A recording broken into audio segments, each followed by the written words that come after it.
I would like to continue by talking about the composition panel.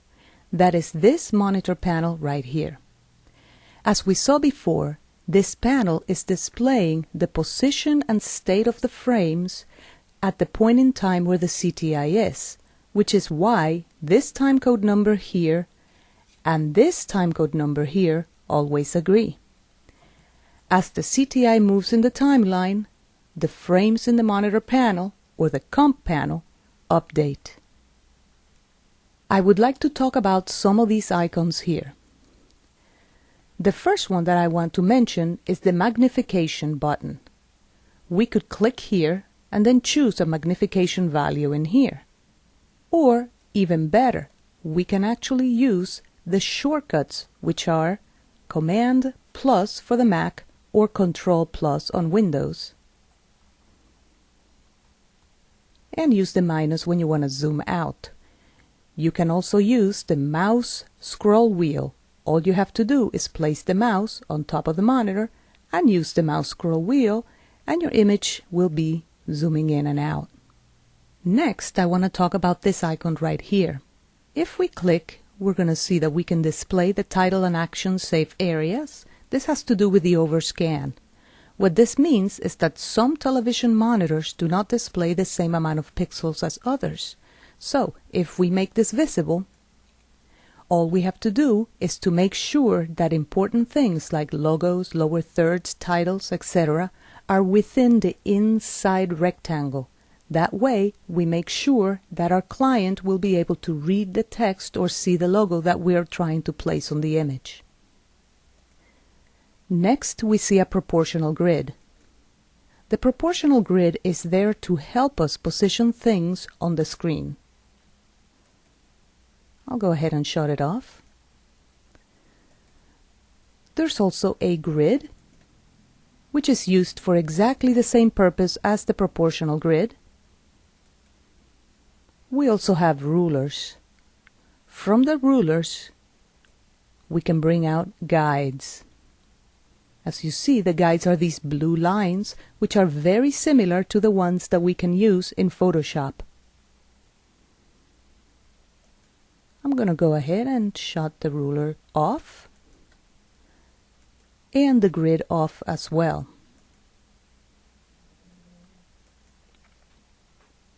I'll get rid of the guide too. And finally, the 3D reference axis, which let us know which way Z, X, and Y are to help us position things in 3D space. I'll shut that off as well. Next, we have the toggle mask and shape path visibility. We will be using this a little bit later on when we talk about masks. Then we have the timecode number where the CTI or current time indicator is,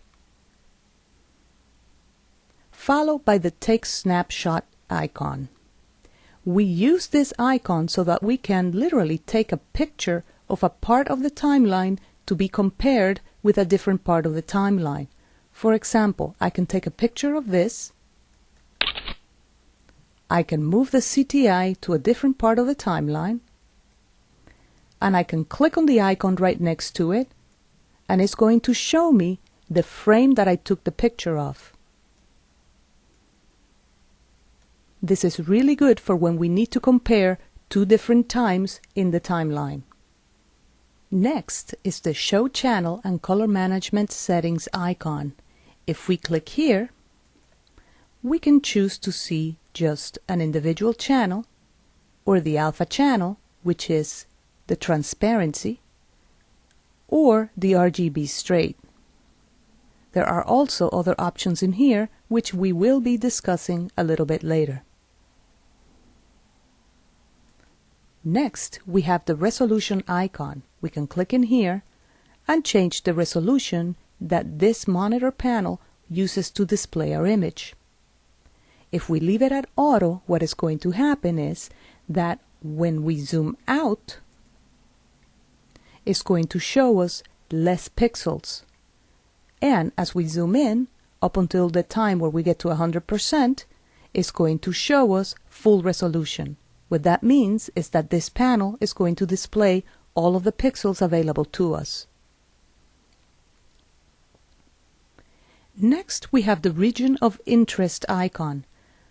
We can use the region of interest to preview only a small part of the image. That way, we don't have to wait a long time for a RAM preview to build. To turn it off, click on the icon again.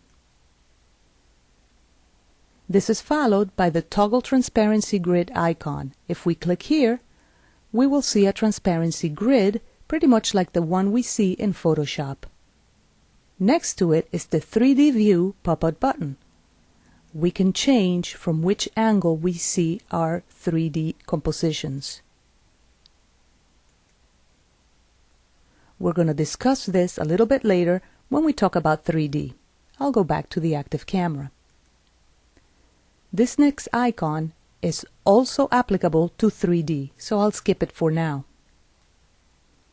Next to it, we see the Toggle Pixel Aspect Ratio Correction. If by any reason the comp panel is not displaying the pixels correctly, click here and see if that solves the problem. I'm going to make this panel a little bit larger so that we can see the rest of the icons. The next icon is the Fast Previews icon. If you click here, you can turn Wireframe Preview on, OpenGL off, Interactive or on, and you can always go to the Fast Preview Preferences. This opens the Preferences panel. I'm going to go ahead and click Cancel now, and I'll go back to Off. This next icon is the Timeline icon. What this does is that this brings to the forefront and makes active the timeline that this comp panel is displaying. Right now, this may not seem like a very important icon, but as you progress in your After Effects professional life, you're going to find yourself working with many compositions, so having this icon is actually very helpful. Next to it, we have a composition flowchart. Again, this might not make much sense to you now, but remember that we can nest compositions inside of other compositions. This is just going to tell you where the compositions come from and which composition is nested in which composition. This is followed by the exposure icon. We can make our display brighter or darker by just clicking here. If you want to reset it, just click and it goes back to the default value. Like many other panels in After Effects, the composition panel also has a panel menu, which is located on the top right-hand side of the panel. Many of these settings are very similar to the ones that we saw in the timeline and on the icons at the bottom of the comp panel. We will talk about some of these a little bit later in the lessons.